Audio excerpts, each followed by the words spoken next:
আসানসোলের বার্নপুরের রিভার সাইডে মিনিবাস নিয়ন্ত্রণ হারিয়ে কোর্ট মোড়ে পথ দুর্ঘটনা। জানা যায়, শনিবার বার্নপুর থেকে আসানসোল যাওয়ার পথে দুর্ঘটনার কবলে এই মিনিবাসটি। নিয়ন্ত্রণ হারিয়ে বাসটি উঠে যায় রাস্তার পাশে থাকা ডিভাইডারের ওপরে। বাসে থাকা যাত্রীদের মধ্যে 4-5 জন যাত্রী আহত হয়। চিকিৎসার জন্য তাদের হাসপাতালে নিয়ে যাওয়া হয়। ঘটনাস্থলে পুলিশ পৌঁছে যান চলাচল স্বাভাবিক করে।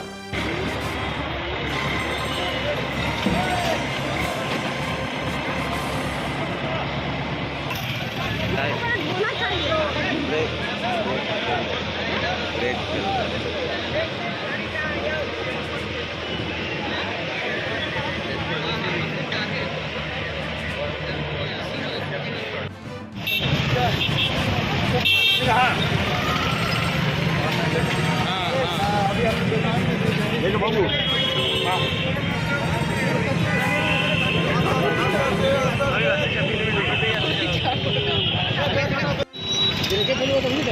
ब्रेक फेले गए आस्ते आस्ते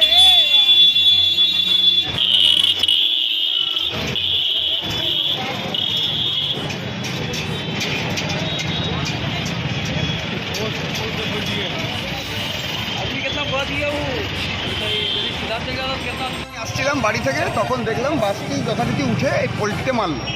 এবার আমরা রেস্কিউ করে যতটা সম্ভব করেছি। 2 জন লেগেছে, উন্ডেড আছে 3 জন, একজন বাচ্চা, একজন মহিলা। একজন এই লোককে, ছেলেটিকে নিয়ে যাওয়া হচ্ছে হাসপাতালে। ওনার একটু মনে হচ্ছে ফ্র্যাকচার হয়েছে, তবে আমার মনে হচ্ছে যে বাসের যিনি ড্রাইভার ছিলেন উনি বাঁচিয়ে দিলেন। কেননা প্যাসেঞ্জাররা বলছিল যে অনেক চিত্রা থেকে আসার সময় উনি ব্রেক ফেল করছিলেন, তো সামনে হয়তো কোনো জায়গা পায়নি বলে এখানে উঠিয়ে কিছু বড় অ্যাক্সিডেন্টের হাত থেকে বাঁচিয়ে দিলেন। না, আর কিছু সেরকম কোনো বড় হতাহতের কোনো খবর নেই। উন্ডেড হয়েছে 3-4, হাসপাতালে নিয়ে যাওয়া হয়েছে। আবার আমাদের মেদিনীপুর থানার PCR ভ্যান নিয়ে গেলেন আরও 2 জনকে। বাসে ছিলেন? না, আমি এখানকার লোকাল।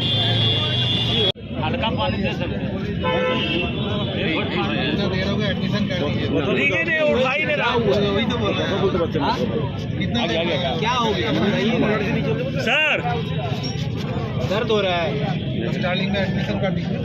हेलो सुनो, क्या जो हमारे गाड़ी আসানসোল থেকে সঞ্জয় যাদবের রিপোর্ট, 99 নিউজ বাংলা।